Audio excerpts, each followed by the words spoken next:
میرا سوال ہے کہ ہم سورج گرہن اور چاند گرہن کے ٹائم ہم نماز کسوف و خسوف کیوں پڑھتے ہیں؟ اس لیے کہ اللہ تعالیٰ نے روٹین کا نظام ہے اس میں تبدیلی کی ہے. اس پہ آن صلی اللہ علیہ وسلم نے فرمایا کہ اللہ تعالیٰ کا خوف دل میں پیدا ہونا چاہیے، اس وقت نماز پڑھنی چاہیے، کیونکہ قیامت کے دن بھی سارا نظام درم برم ہو جائے گا. تو ایک اس وقت پھر زندگی باقی نہیں رہے گی. خوف دل میں رکھتے ہوئے دعا کرنی چاہیے کہ اللہ تعالیٰ جو اس کے برے اثرات ہیں ان سے ہمیں بچا کے رکھے، اور آئندہ بھی اللہ تعالیٰ ہمیں یاد رہے. اللہ تعالیٰ کو یاد رکھنے کے لیے اور اس کے بد اثرات سے بچنے کے لیے، کیونکہ سورج گرہن کے بھی بعض برے اثرات پیدا ہوتے ہیں زندگی میں.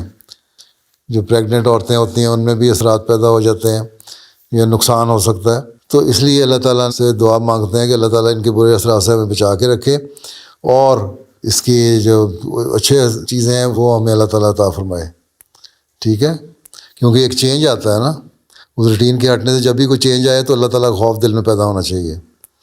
عام تو جو بارش ہوتی تھی، بادل آتے تھے تب بھی، اور جب بجلی کڑکتی تھی اس وقت بھی استغفار پڑھا کرتے تھے اور دعا مانگا کرتے تھے کہ اس کے برے اثرات سے اللہ تعالیٰ بچا کے رکھے.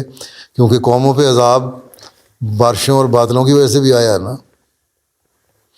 اس لیے ہمیں اللہ تعالیٰ کا خوف دل میں رکھتے ہوئے ہمیشہ دعا کرنی چاہیے جب بھی کوئی تبدیلی پیدا ہو. ٹھیک ہے، چلو پھر اللہ حافظ.